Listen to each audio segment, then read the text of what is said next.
Lord God Almighty. Early in the morning our song shall rise to thee.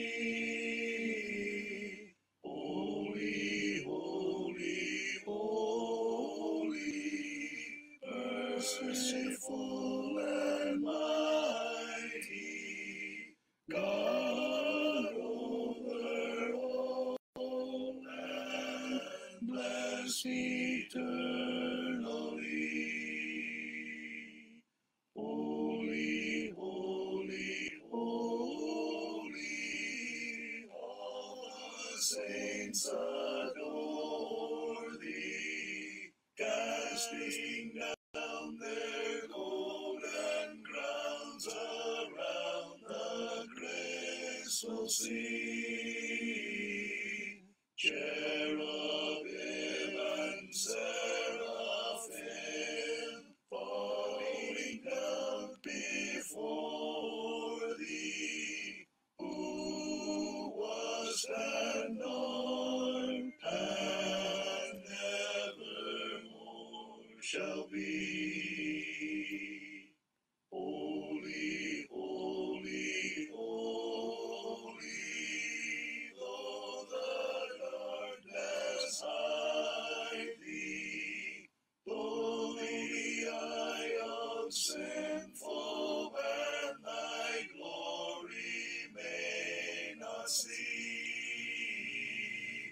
Only thou art holy, there is none beside thee, perfect in power, in love and purity. Holy, holy, holy, Lord God Almighty,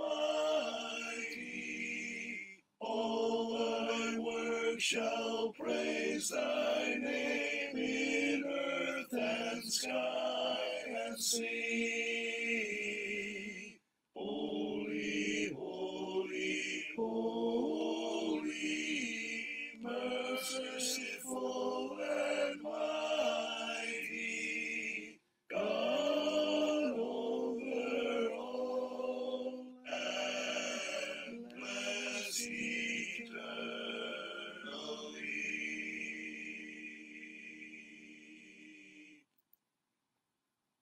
Pass me not, O gentle Savior, hear my humble cry.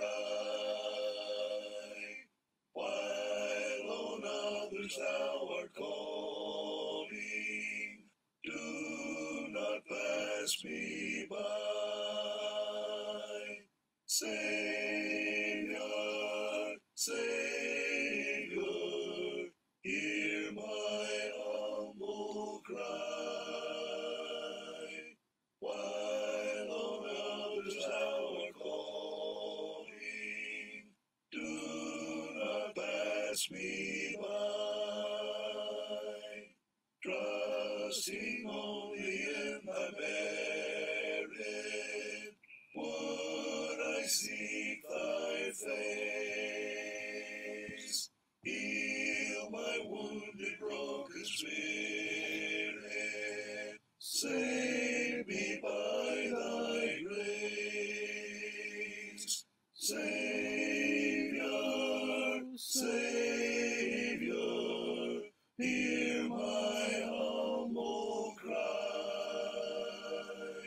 While on others thou art calling, do not pass me by. Thou, the spring of all my comfort, more than life to me. Whom have I on earth beside thee? Who in heaven but thee? Say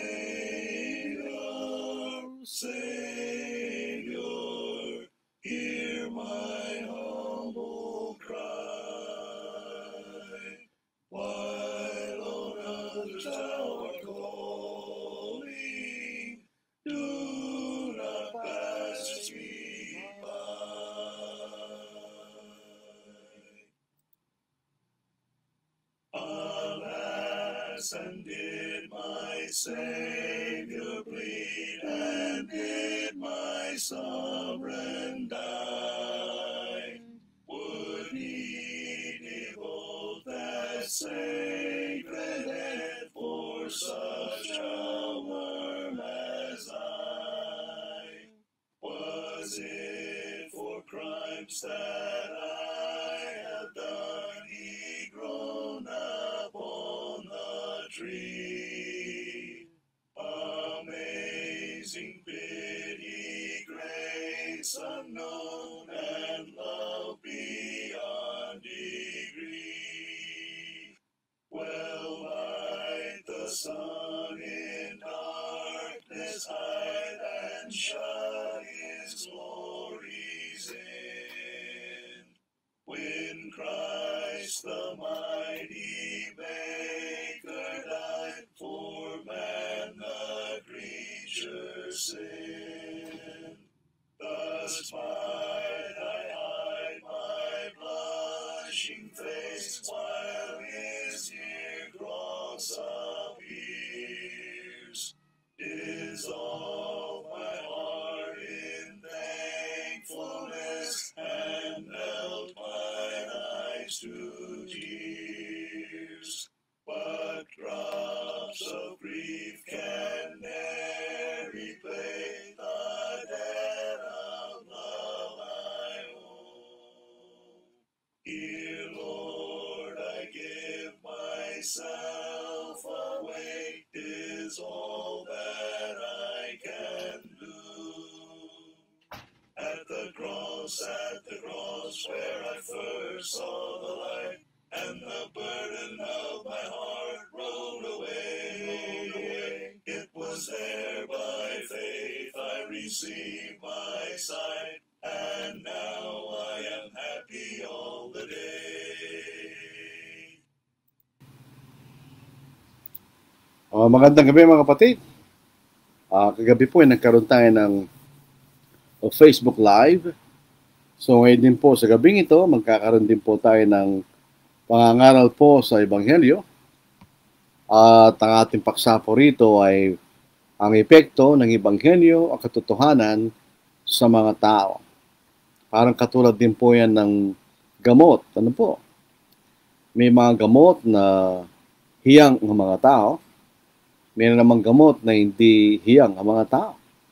So yung Ebanghelyo rin po ay may ibang epekto sa iba't ibang klase ng tao. Yun po ating gustong pag-aralan sa gabing ito. Ako po yung lingkod, si kapatid na Lord G. Salunga. Ako po ang mangaral sa Angeles City Southside Church of Christ. Ang aming church building ay matatagpuan sa Avocado Road, Trinidad Village, Angeles City. At ang aming pong oras ng aming pagsamba on Sundays, alas 9 po ng umaga at alas 4 ng hapon. At meron din po tayong pag-aaral sa Facebook, katulad nito. Depende po sa ating schedule. So ngayon po, sa gabing ito, tayo po yung magkakaroon ng pag-aaral sa Facebook. So nagpapasalamat po ako sa inyo, sa inyong patuloy na pakikinig at panunood ng ating mga pag-aaral. Sa ating mga kaigsuonan, na maayong gabi sa inyong tanan magigsoon, at sa ating mga kakapsat, na imbag na rabi, katakay amin kakapsat. Sa ating mga katugangan, Diyos sa may Bicol Region, Diyos marahay na banggi sa inyong gabos. At sa ating mga kaibigan sa Pangasinan, masanto si Labi at si kayo namin. At sa ating mga kapatid sa may Carmel Island, Romblon, mayad ng gabi sa tanan. At galing po sa amin, sa lupay ng mga Kapampangan, mga Mekeni, may pabengi, kekongan. Ngayon po ay nakikinig sa Malaysia, Indonesia. Salamat, Malam. So ito po ang ating pag-aaralan ngayon. Kamisa nagkakaroon po ng pag-uusap na may kaisipan na sa ating pangangaral, kailangan tayo mag-ingat sa ating pagsasalita. Totoo po yun. Pero hindi nangangahulugan na pareho-pareho ang ating paraan ng pangangaral sa iba't ibang pagkakataon. Ito po ang ating mapapatunayan sa ating pag-aaral sa gabing ito. Kuminsan, sinasabi nga po ni Pablo, ang ating pangangalaga sa mga kapatid ay parang babaeng inahin na iniingatan ng kanyang mga anak. Ano po? Parang gano'n, very, very gentle. Pero may pagkakataon naman na hindi. Na kailangan po nating pangaral ng Ebanghelyo sa mabagsik na paraan. So it depends.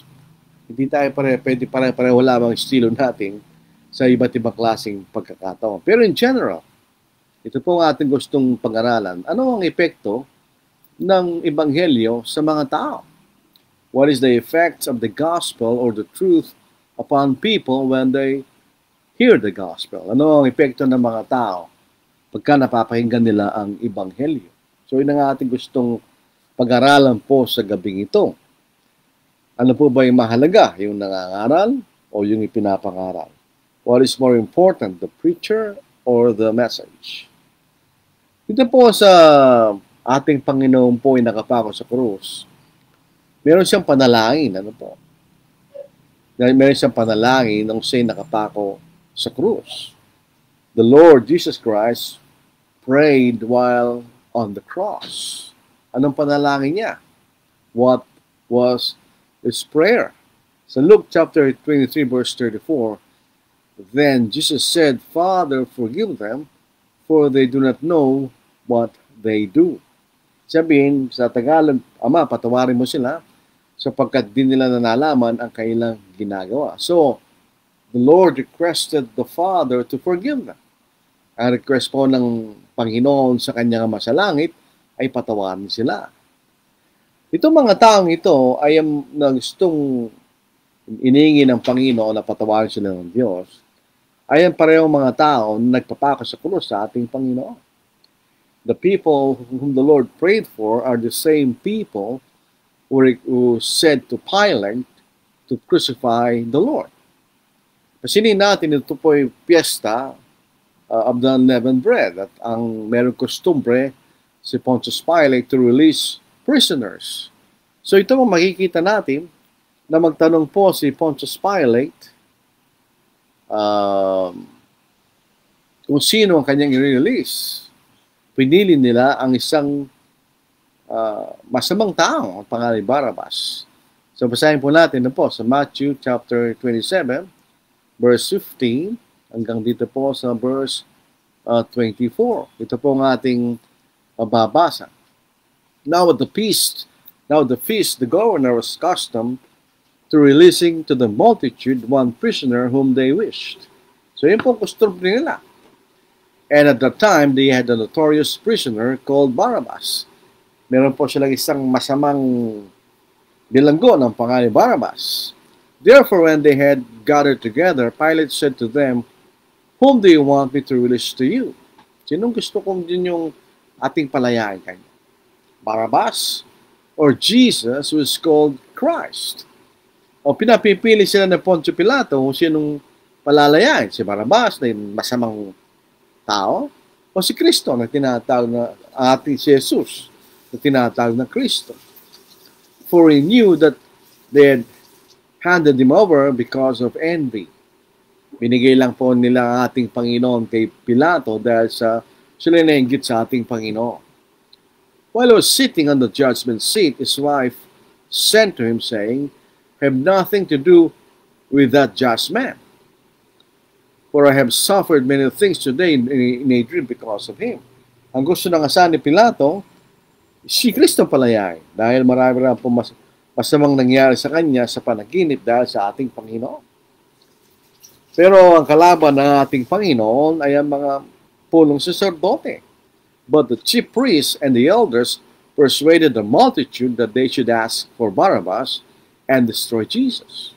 So ang mga namamahala sa mga Hudyo, inikayat nila ang karamihang mga tao na si Barabbas ang piliin nila at patayin si Jesus. The governor answered and said to them, Which of the two do you want me to release to you? Sinong dalawa? Sa dalawa gusto niyo palayain ko. They said, Barabbas. Pilate said to them, What then shall I do with Jesus who is called the Christ? They all said to him, "Let him be crucified." So, pako sa krus kanila. Then the governor said, "Why? Why? What evil has he done?" Wala mang masamang ginawa niya. Alam niyo, wala eh. But they cried out all the more, saying, "Let him be crucified." When Pilate saw that he could not prevail at all, but rather that a tumult was rising, kaguluhan po, darating kanya, he took water and washed his hands before the multitude, saying, "I am innocent of the blood of this just person. You see to it." So ito po nangyari doon. Ang ating Panginoon ay wala siyang kasalanan. Pero dahil po sa inggit ng mga punong saserdote at ang mga Pariseo at mga matatanda, inikahit nila yung karamihan na si Barabas ang palayat at patay si Jesus. Ito yung mga taong yun. Ito yung mga taong pinapanalangin ng ating Panginoon na sila'y maligtas. Ito mga taong ito na nagpapakasakor sa ating Panginoon. Iyon ang sinabi niya sa kanyang ama na ipinanalangin niya na sila'y maligtas. "Father, forgive them, for they do not know what they do." Kanya. Patawarin mo sila sapagkat hindi nila nalalaman ang kanilang ginagawa.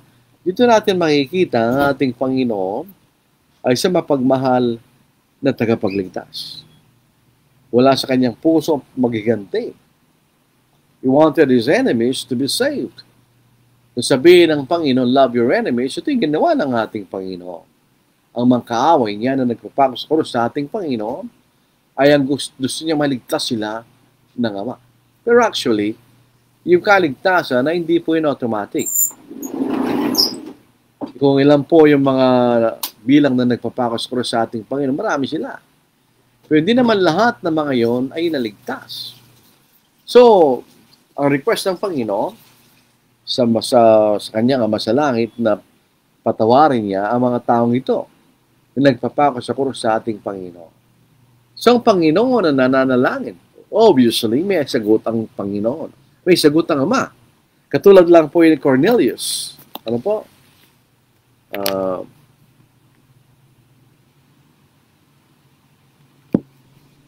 Si Cornelius po, mga kapatid,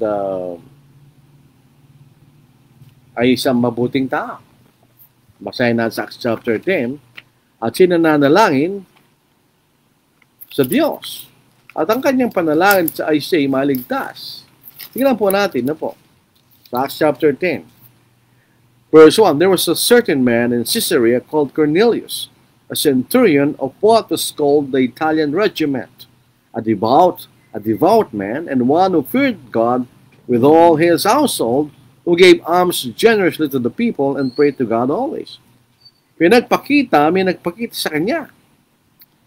Ay isang anghel ng Diyos. Sa verse 4, sabi niya, "And when he observed him, he was afraid and said, 'What is it, Lord?' So he said to him, 'Your prayers and your alms have come up for a memorial before God.'" So sinagot ng Diyos ang panalangin ni Cornelius si maligtas. Lalo na ating Panginoon na sasagutin ng Ama. Ng kanyang anak na nag-request na patawarin ang mga taong ito. Hindi ba, mga kapatid? Sinagot siya ng Ama sa langit. The Father answered the request of the prayer of Jesus. Dito sa Acts chapter 2. Ito, sagot ng Ama na nasa langit. Ito yung the same people who crucified the Lord. The audience on Acts chapter 2, ito po ay isang feast of the Pentecost. The same people who crucified the Lord are the same audience of Apostle Peter and the rest of the apostles. Ang mga taong ito sa araw ng Pentecost, sila rin ang nagpapako sa krus sa ating Panginoon. The same people.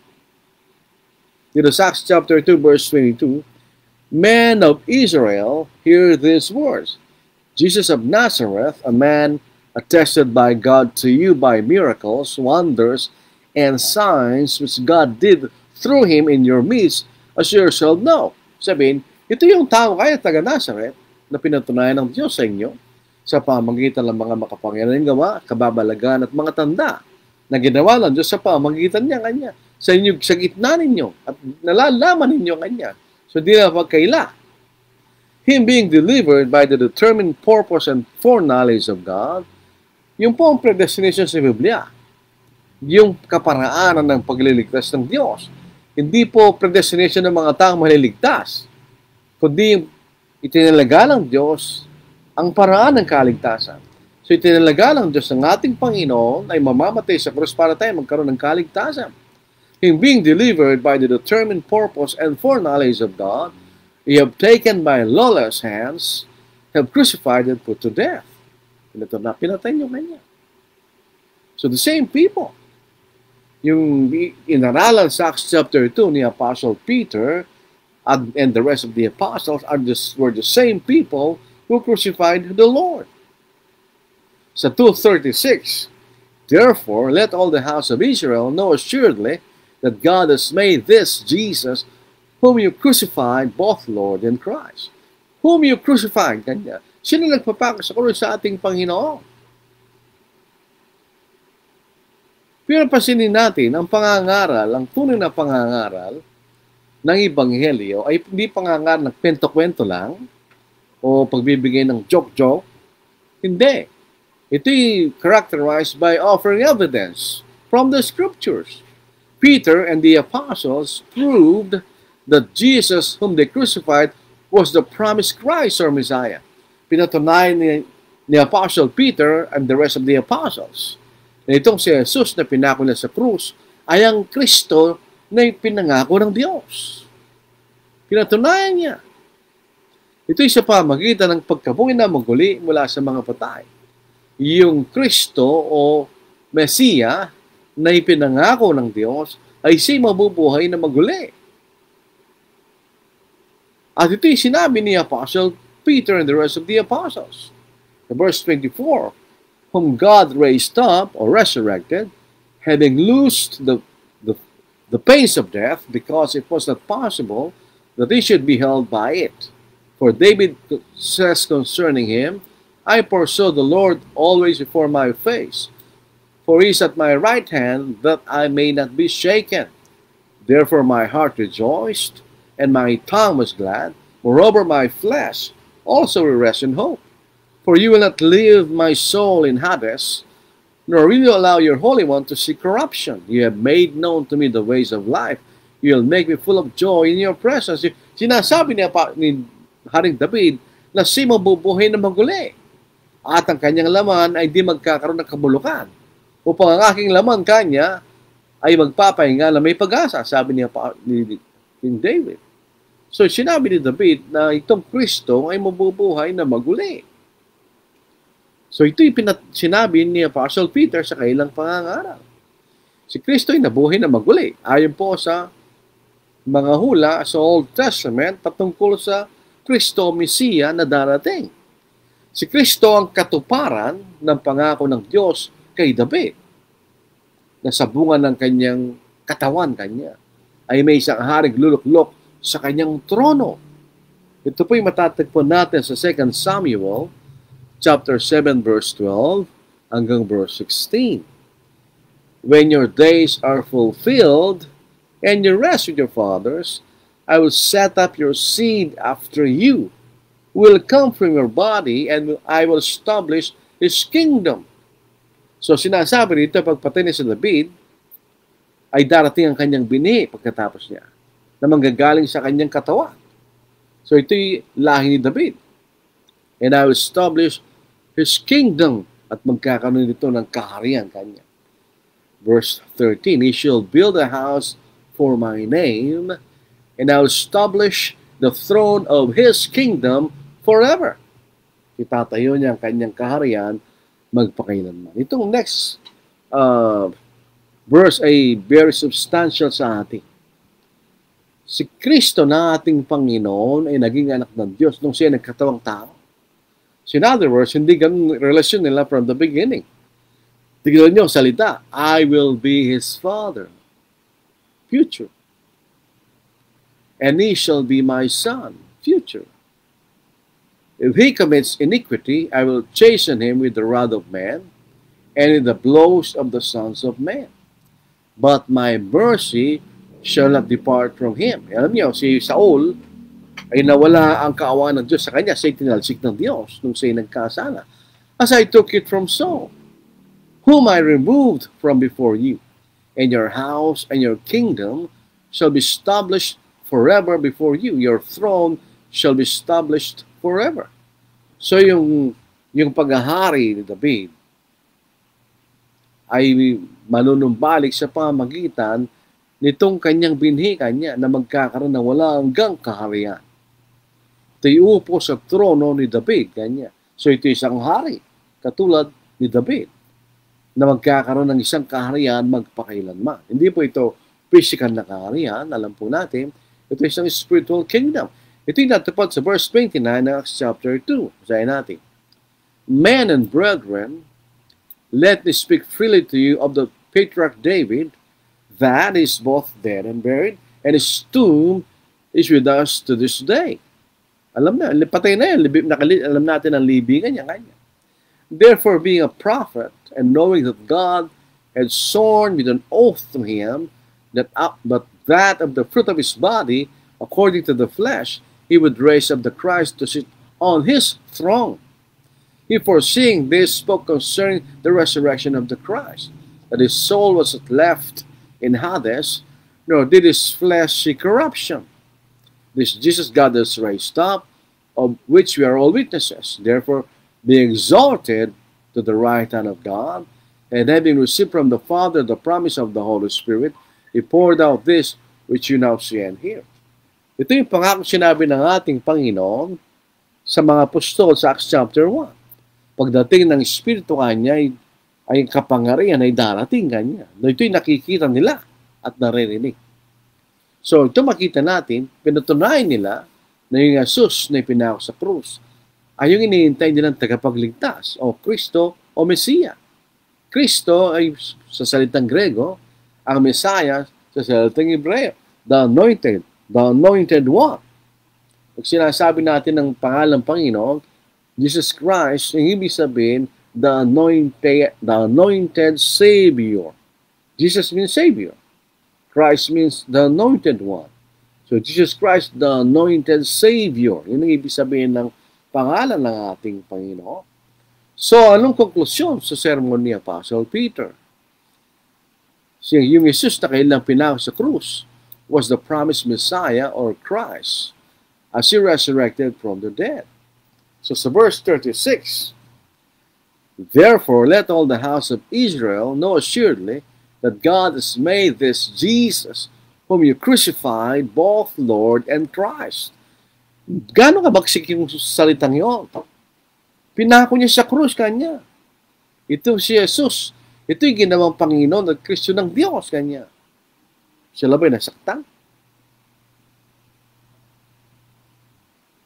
Yung sa pangangaral ni Apostle Peter and the rest of the apostles, sila nasaktan because they were guilty. Nasaktan sila sa katotohanan because they killed the Son of God. Pero pansinin natin anong reaction nila. What was the effect? Sila po ay tinanggap nila ang kanilang kasalanan. They acknowledged their sin. And they asked Peter and the rest of the apostles, what shall we do? When they heard this, they were cut to the heart. Nasaktan sila. And said to Peter and the rest of the apostles, men and brethren, what shall we do? Anong gagawin namin? By necessary inference, anong gagawin namin para mapatawad kami? Because we killed the Son of God. Pinatay nila ang anak ng Diyos. So ito makikita natin. The response was of humility and acknowledgement of their sin. Sila po'y nagpakumbaba. Tinanggap nila ang kailang pagkakasala. Pero nasaktan sila. Pero dahil sila po'y bukas ang kailang kaisipan at sila may pagpapakumbaba at tinanggap nila ang kailang pagkakasala, sila ay naligtas. They were humble enough to accept that they sinned and wanted forgiveness. Gusto nilang mapapatawad sa ilang pagkakasala. Ito yung isang effect ng Ebanghelyo sa mga tao. Pagka ang puso ng tao ay bukas at siya'y may mapagkumbabang puso at may pagmamahal sa katotohanan, at kinikilala niyang kanyang katayon sa Diyos, tatanggapin niyang katotohanan siya maliligtas. Ito ang characteristic ng mga taong ito. Sabi ni Pedro, then Peter said to them, repent, and let every one of you be baptized in the name of Jesus Christ for the remission of sins. And you shall receive the gift of the Holy Spirit. For the promise is to you and to your children and to all who are far off, as many as the Lord our God will call. Sabi niya, repent and let every one of you be baptized for the remission of sins, or for the purpose of remission of sins, so that your sins will be forgiven. Para mapatawad na kayo ng mga pagkakasala. Ginawa ba nila yun? Ang sabi ng mga iba, you're saved by faith alone. And kung you're saved by faith alone, wala sila magagawin iba kasi sumampalataya na sila eh. When they were cut to the heart, sumampalataya na sila. But they were not saved by faith alone. Yun ang makikita natin. Sila sumampalataya, sila nagsisi, sila nabaptismo. Tuloy po na sa verse 40. And with many other words, he testified and exhorted them, saying, be saved from this perverse generation. Verse 41, then those who gladly receive His word. Yun ang siyang epekto ng Ebanghelyo sa mga taong gustong maligtas o gustong may pagmamahal sa katotohanan. They gladly receive His word. Sino yung nagagalak na tumanggap sa kanyang salita ay ang sila nabautismuhan. Then those who gladly received this word were baptized. And that day about 3,000 souls were added to them. They were saved. Why were they saved? Because they have the humility and they realized that the apostles provided proof from the scriptures that Jesus whom they crucified was the promised Messiah. That God made that Jesus whom they crucified Lord and Christ. Tinanggap nila yon. Nakita nila yung katibayan ng pangangaral ni Apostle Peter. Pag tayo nangangaral, we provide proof from the scriptures. Para mapatunayan natin na ito'y totoo. We should provide the evidence, the proof from the scriptures that what we preach is true. Yun ang dapat. Yun ang dapat na pangangaral. So yung mga taong ito, they gladly receive His word. They have a love for their souls. They have a love for God. They have a love for the word of truth. Ito yung ideal effect of the gospel. This is the intended effect of the gospel. Na pag tayo nakinig sa Ebanghelyo, buksan natin ang ating kaisipan at tanggapin natin ang katotohanan. Unless we open our minds in understanding, hindi tayo maliligtas. Katulad na sinasabi ng ating Panginoon sa Matthew chapter 13 verses 14 and 15. And in them, the prophecy of Isaiah is fulfilled, which says, hearing you will hear and shall not understand. Seeing you will see and not perceive. For the hearts of this people have grown dull. Their ears are hard of hearing, and their eyes they have closed, lest they should see with their eyes and hear with their ears, lest they should understand with their hearts and turn, so that I should heal them. Paano sila gagamutin ng ating Panginoon? Ang sabi, kung bubuksan nila ang kanilang mga mata, at ang kanilang pakinig, at ang kanilang pagkaunawa, maunawaan nila ang salita ng Diyos. So, ganito yung mga taong ito. Bukas ang kanilang kaisipan. Bukas ang kanilang puso sa katotohanan. That is why they were saved. That's the ideal effect of the gospel. Kung tayo maniniwala sa Ebanghelyo, tayo susunod, tayo maliligtas sapagkat ito yung kapangyarihan ng Diyos sa kaligtasan. Ang kaligtasan ay wala sa mga ngaral. Gano'n mong kagaling yung mga ngaral na yun. O sa salita ng isang tao, gano'n mong kabatikan yung taong yun. Hindi ka maliligtas ng taong yun. You will be saved by the gospel, by the truth of the gospel. Doon tayo maliligtas. So Romans chapter 1 verse 16, "For I am not ashamed of the gospel of Christ, for it is the power of God to salvation to everyone, for everyone who believes, for the Jew first, and also for the Greek." Ito yung kapangyarihan ng Diyos sa kaligtasan.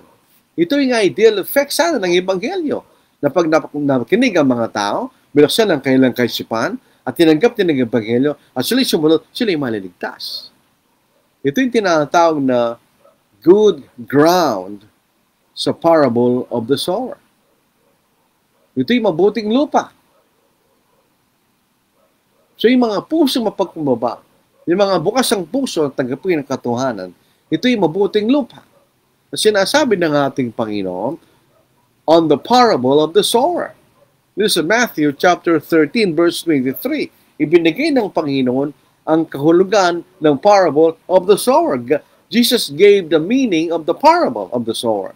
Basahin po natin. "But he who received seed on good ground is he who hears the word and understands it." Nakinig sa ibang salita at inuunawa niya ito kanya. "Who indeed bears fruit and produces some 100-fold, some 60, some 30. So ito yung mga taong tinanggap nila yung katotohanan at ito inuunawa nila. Katulad ng mga tao sa Acts chapter 2, di ba?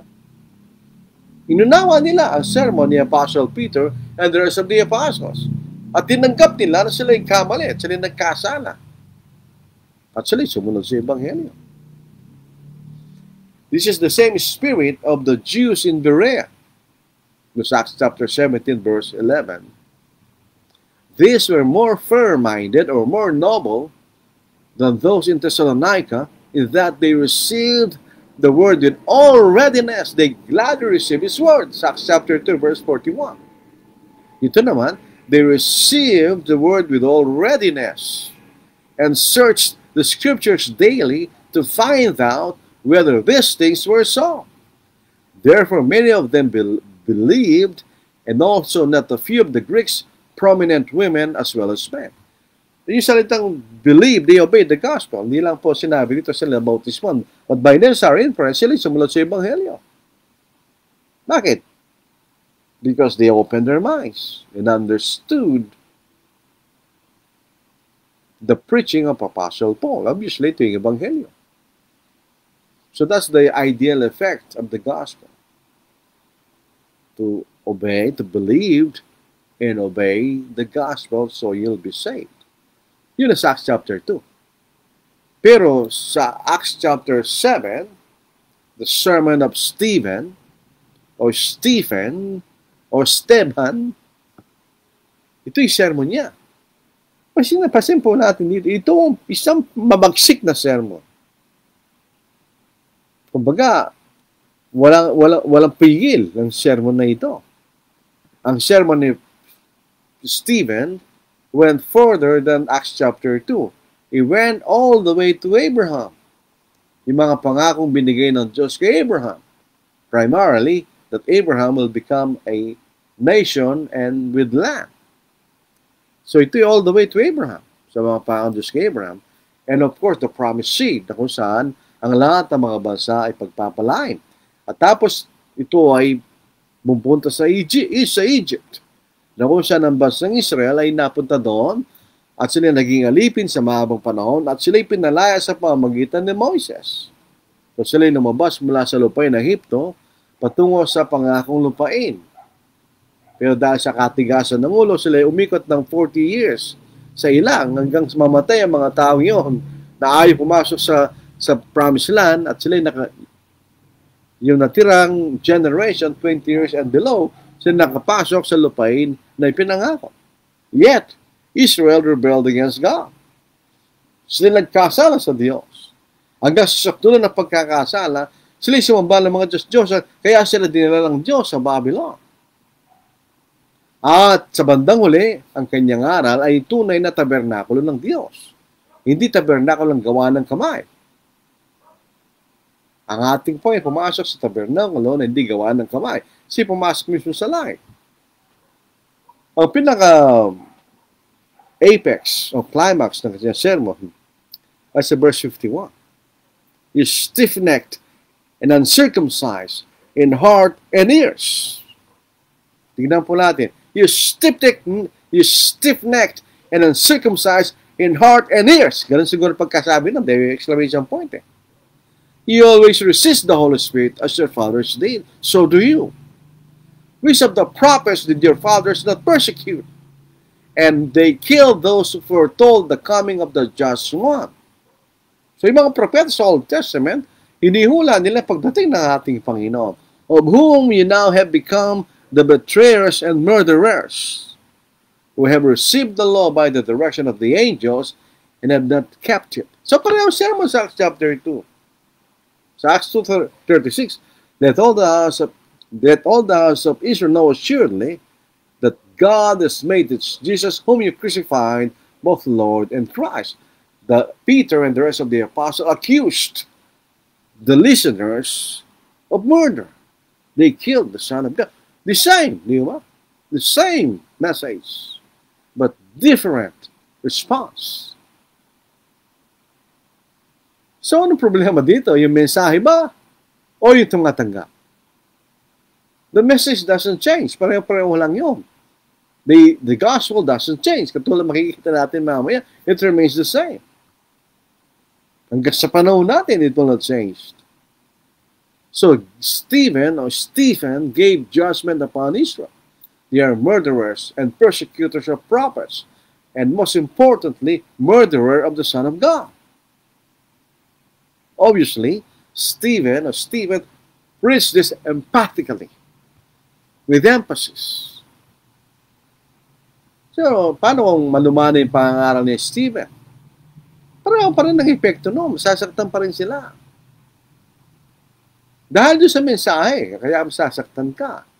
You stiff-neck kanya, and uncircumcised in heart and ears, kaya hindi ka masasaktan doon.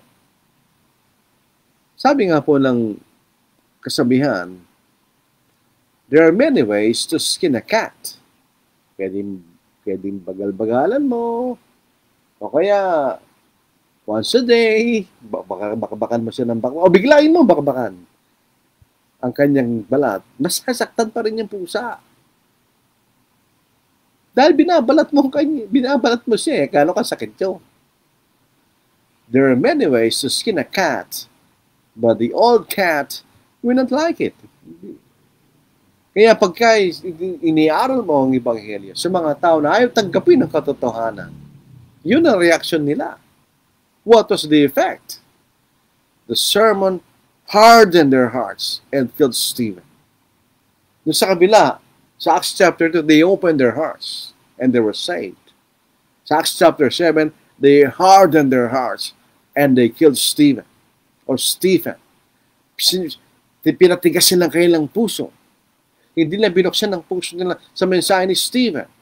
Mensahe ng kaligtasan. Pinatay nila si Stephen.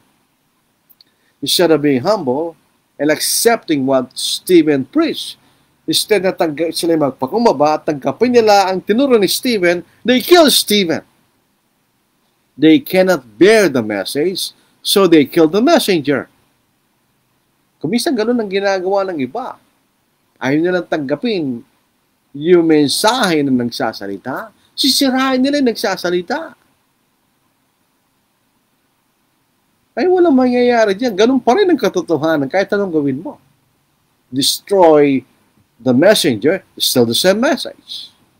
You kill the messenger, it's still the same message. Hindi magbabago yun. The message remains the same. Kahit anong gawin mo doon sa nangangaral, ganun pa rin ang katotohanan, di ba? Tingnan po ninyo, so, ang kanilang the same effect, they were hurt. In Acts chapter 2, verse 37, they were cut to the heart, kanya. And said to Peter and the rest of the apostles, what shall we do? Yun ang kailang response. Dito ganun din eh. Sa verse 54, when they heard these things, they were cut to the heart. Nasaktan din sila. Pero sila may katulad sa Acts chapter 2? Hindi. And they gnashed at him with their teeth. Ganon. But he, being full of the Holy Spirit, gazed into heaven and saw the glory of God, and Jesus standing at the right hand of God, and said, Look, I see the heavens opened, and the Son of Man standing at the right hand of God. Alam niyo, may kalokohan yung iba eh. Ano ba talaga? Nakaupo siya o nakatayo? Ano lang? Ikaw ba'y palagi nakaupo o nakatayo? Ikaw ba siya kayo nakaupo? Kung ikaw sumisi kayo nakatayo, eh ganun naman ang ating Panginoon. Nakatayo, nakita niya nakatayo eh. Kailangan ba siya nakaupo palagi? Hindi ba siya pwedeng tumayo? So nakatumayo sa kanya. Sa verse 57, Then they cried out with a loud voice, stopped their ears, and ran at him with one accord, and they cast him out of the city and stoned him. Yun ang kaparusahan sa ilang ng kausan ni Moises.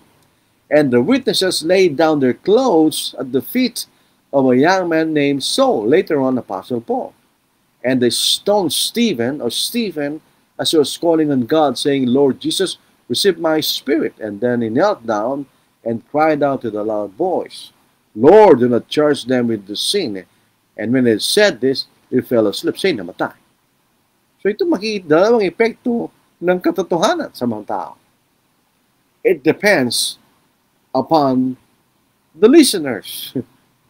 The message remains the same. Hindi magbabago yan. Pareho-pareho wala yung mensahe yun.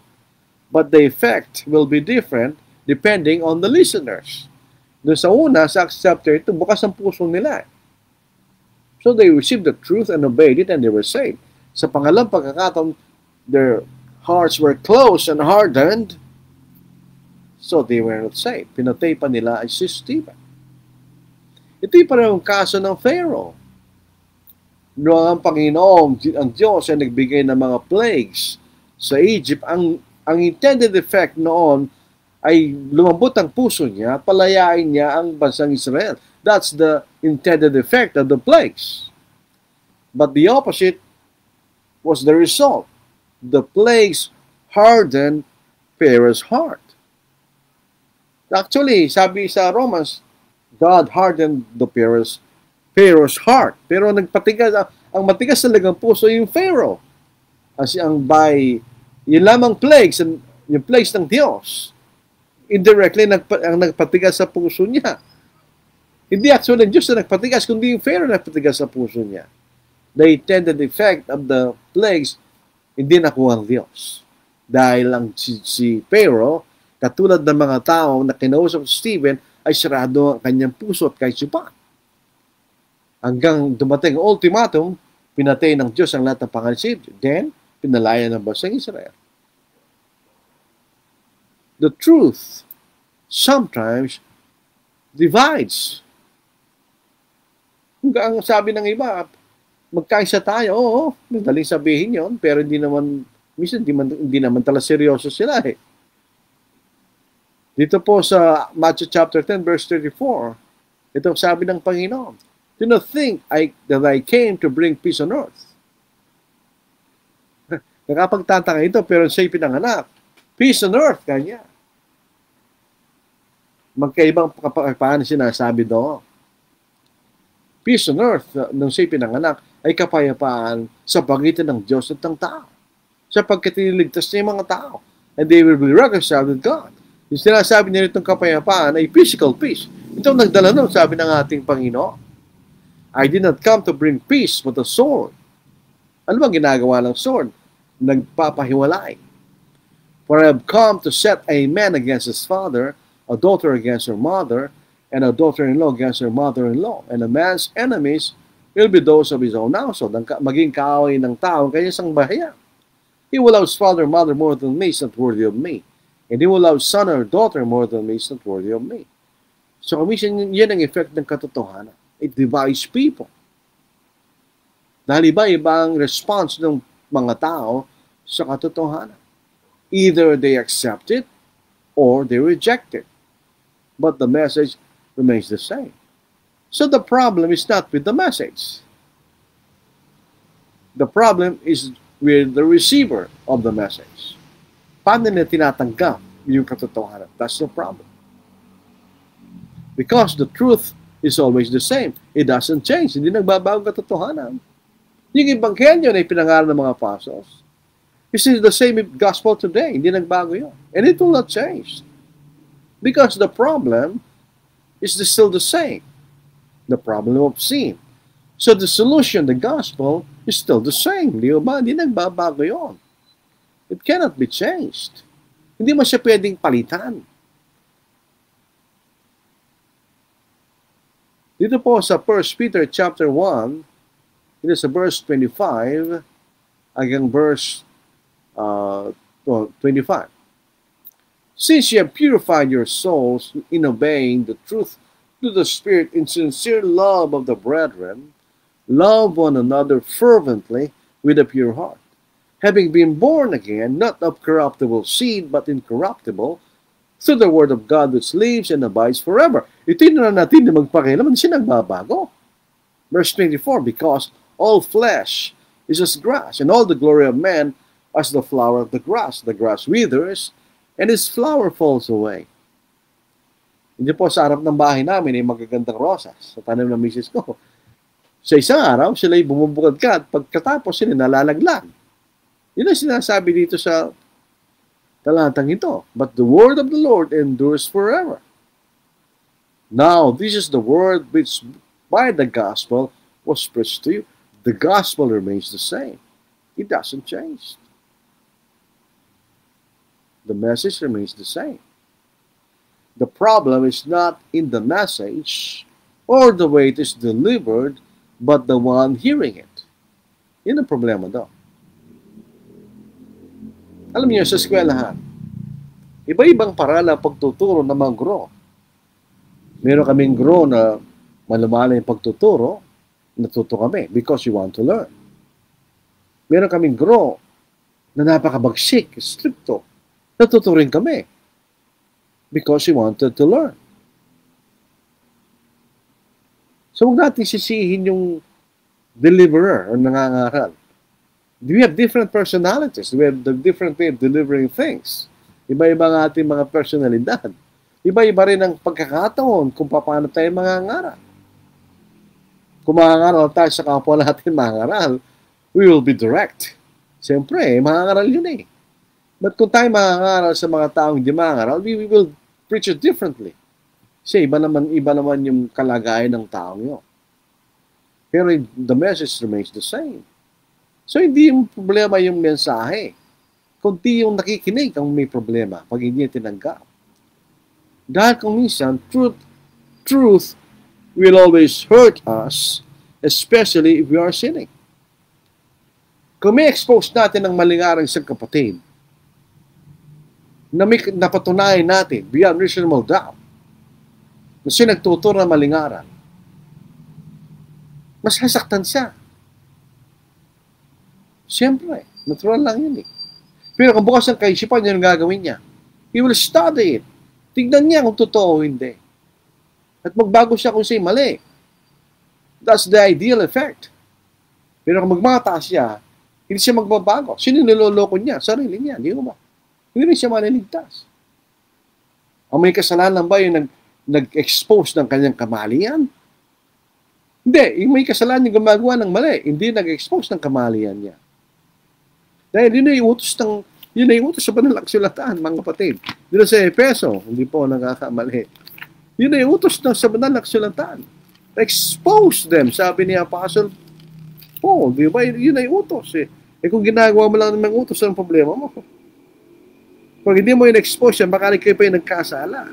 Yan po makikita natin. Hindi, wag tayong gano'n. Dito po sa Ephesians chapter 5, verse 11. Have no fellowship with the unfruitful works of darkness. False doctrine is a work of darkness, but rather expose them. For it is shameful even to speak of those which are done by them in secret. But all things that are exposed are made manifest by the light. Whatever makes manifest is light. Yun ang sabi ng Apostle Paul. Hindi mo man problema yung nag-expose kung meron kang katunayan na yun yung mali. We have to expose it dahil mali. Because it will overthrow the faith of many of the brethren. Di ba? Ba't ka nasasaktan? Ba't ka nagagalit? You have to change kung kinapatunayan mali.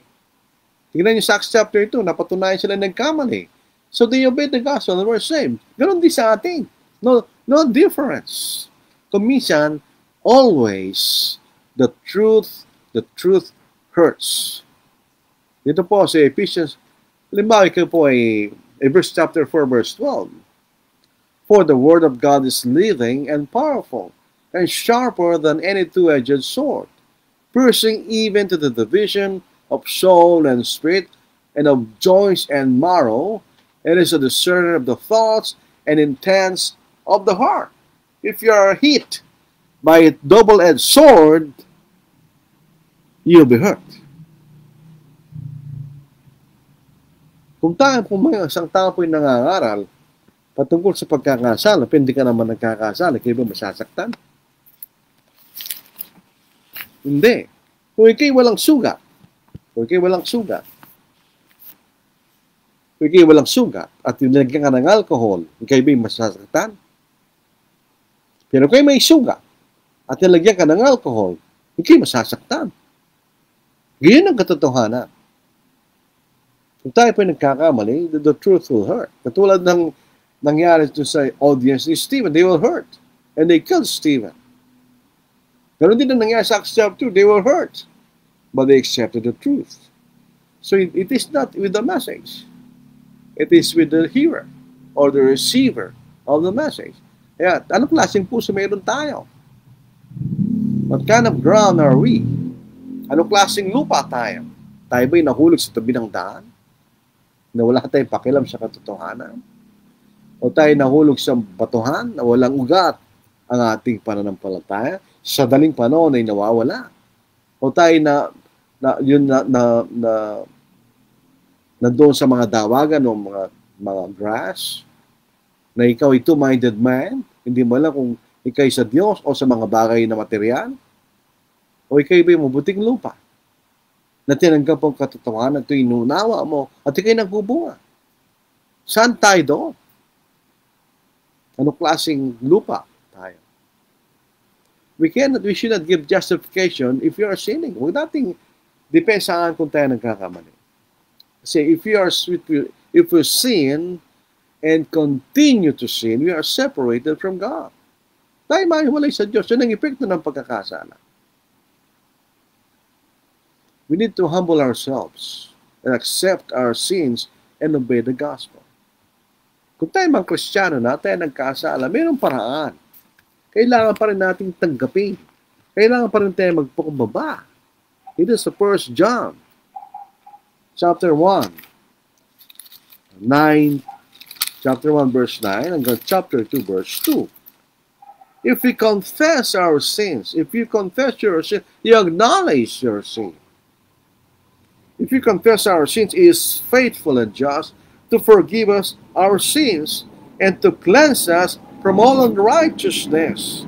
If we say that we have not sinned, we make Him a liar and His word is not in us. My little children, these things I write to you so that you may not sin.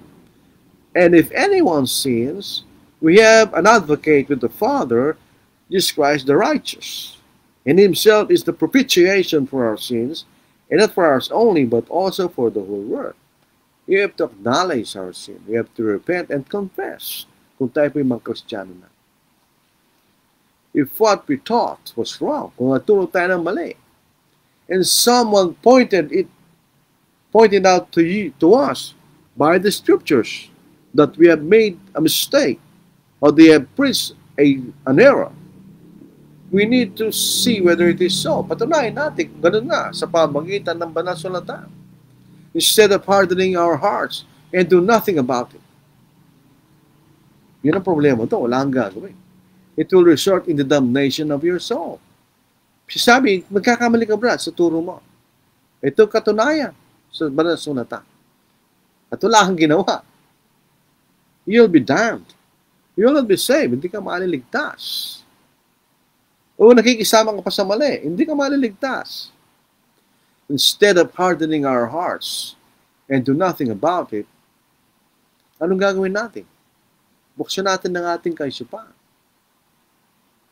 Huwag nating gantihan yung kapatid na nagsabi sa atin. Nagmamalasakit lang yun sa katotohanan ng Diyos. Huwag nating siraan yung tao yun. Malapay tignan natin kung ano yung katunayan niya. Tayo ba talaga nagkakamali o siya nagkakamali? We need to study, di ba? Pag-aralan in the light of the scriptures. Minsan nagagalit tayo minsan eh. Bakit ka magagalit? Kung magagalit ka, talo ka. Hindi ka maliligtas. Sabi nga ni Apostle Paul when exposed the sin of the Judaizers sa kanyang sulat sa mga taga-Galatia, sa Galatians 4:16, have I therefore become your enemy because I tell you the truth? No, he's not your enemy. Paul loves them and wants them to be saved. The same manner, pag may isang kapatid na magsasabi sa'yo, nagkakamali ka, Brad. At ito ang dahilan ng iyong pagkakamali. Instead of getting angry, tingnan natin kung totoo. And we change. We need to change. Kung napatunayan na yun ay totoo. Di ba? Yun ang epekto ng katotohanan sa mga tao. Either they will accept it and be saved, or harden their hearts and be damned. O hindi sila maliligtas. The gospel is the same. It doesn't change. Palaging ganun eh. Hindi naman nagbabago yung totoo eh. Sino nagbabago? Yung mga taong nakikinig. Yung mga taong nakikinig may problema. Kuminsan ayaw lang tanggapin kung ano yung katotohanan. Pride, kuminsan. Pride. Maraming mga tao di maliligtas because they have pride. False pride. Hindi sila maliligtas. Ayaw nila pakumbaba at tanggapin nila kung ano yung katotohanan. So, si pala mensaheng ito. Anong epekto ng Ebanghelyo? Either you accept it or you reject it. Either you glad to receive it and accept it, or you reject it and get angry with the truth. Di ba? Dalawa lang epekto niya. Either we are a Pharaoh, we will harden our hearts, or we are like the 3,000 souls who are saved on the day of Pentecost. Pamili kayo. Ano klase kayo? Ano klase tayo? If we want to be saved, we need to accept the gospel and obey it as soon as possible. Sabi ni Pablo, today is the day of salvation. Paano kung may nangyari sa atin bukas? If you are preaching in error, we need to change. Paano ka namatay ka? So, hindi mamamatay sa iyong pagkakamali, di ba? So, ito po ang ating mensahe sa gabing ito. Maraming salamat sa inyong pakikinig. Sakto lang po tayo, 8:59. So, 1 minute to go. Paano po tayo maging 9 o'clock in the evening? So, tingnan po natin kung may tanong. Wala naman siguro. General Leo, good evening. Leon dito, Torolisa. Na iba, garabi, kadakayamin, kakabsat.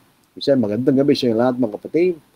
Earl Gabriel Faust, good evening. Eljan Acampo, good evening po. Randy Sanguan, hello Igsoon, maayong gabi. Maayong gabi po. Jonathan Gonzalez, maayong gabi Igsoon. Maayong gabi po. Rex Navarro Gumamay, watching at home brother, thank you. Roy Bebs Capili, ito po yung taga Mexico, Pampanga, good evening po.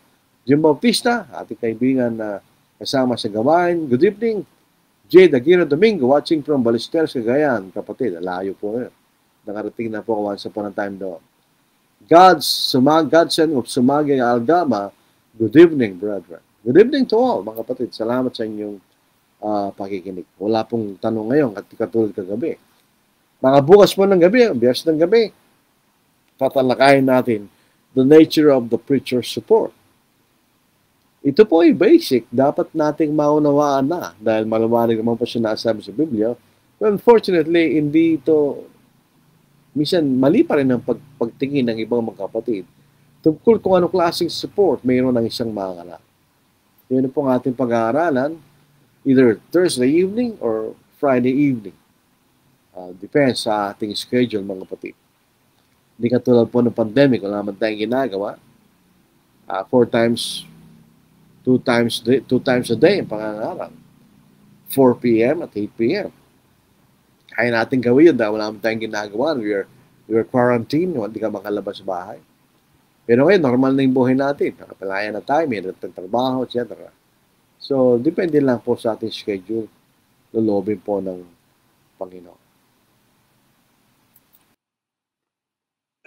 angry words, oh, let them never from the tongue unbridled slip. May the heart's best impulse ever check them ere they soil the lip. Love one another, love each other, love each other, children obey the Father's blessed command. Love one another, love each other, love each other, children obey the blessed command. Love is much too pure and holy, friendship is too sacred for a moment's reckless folly, us to desolate and mar. Love one another, each other, love each other, children obey the Father's blessed command. Love one another, each other, love each other, children obey the blessed command. Angry words are lightly spoken, bitterest thoughts are rashly stirred. Brightest links of life are broken by a single angry word. Love one another, each other, love each other, and obey the Father's blessed command. Love one another, each other, love each other, and obey the blessed command. Ito pa mga awit na ito ay galing po sa YouTube account ni Brother John Rogers. Napakarami po noon. Yung iba nasa songbook, yung iba wala. Siya po ay isang kapatid, nag-Corpus Christi, Texas. So, siya po isang tapat na kapatid. Ano po. Doon ko na-discover sa kanya yung Mended and Whole na wala akong makitang sa YouTube. Nakita ko sa kanyang YouTube account. Kaya, yun po yung paborito kong awit, yung Mended and Whole. Ano po. Na ginawa po ni the late Brother Donald Alexander. Ganda po yung awit niyo, especially yung lyrics. So maraming salamat po mga kapatid. Sana po ay ito yung basic na pag-aaral ang epekto ng Ebanghelyo katotohanan sa mga tao. Majority ng mga tao, they reject the truth. Kaya hindi sila maliligtas. Pero kung tayo po yung pagkumubang puso at bukas ang ating kaisipan at may pagmamahal tayo sa Diyos at sa ating mga kaluluwa, tatanggapin natin ng katotohanan tayo maligtas. Kung bukas ang ating kaisipan. So tayo po yung manalangin. Amang banal, muli po kami buong puso nagpapasalamat sa pagkakataon na ito na inibigay sa amin na pag-aralan at iturong yung katotohanan. Bigyan niyo kami ng karunungan sa bawat sandali o Diyos upang maggawa namin ng nararapat sa bawat pagkakataon na magbigay kami ng tamang pananalita na magpagbibigay ng biyaya sa mga nakikinig na bigyan niyo kami ng tapang ng aming kalooban upang may lahat sa mga tao nagkakamalit at nagkakasala. At nawa man kami patawarin niyo sa aming mga pagkakamali. Dinadalangin po namin ang mga kapatid na may maling mga pangangaral, maling kagawian. Sana ibuksan ang kanilang kaisipan, tanggapin ang katotohanan at pagbalik sila sa katotohanan. Sapagkat ang pagmamalaki ay katulad ng pag-imagsik sa inyo, Diyos. Sa pagkakataon sa buhay na ito, maaaring din mararamdaman. Pero pagdating ng aming Panginoon, ay hatulan ng kailang pagmamataas. Tayo pinagpapangaba sa inyong harapan, O Diyos. Hindi namin inahangad ang pagkikilala ng mga tao. Ninahangad namin ng kami maging kalugod-lugod sa inyo. At ang mga bagay tayo may hiningi, nakilang pangalan ng Kristo. Amen. So magandang gabi po, mga kapatid. God bless. Ingat po tayo.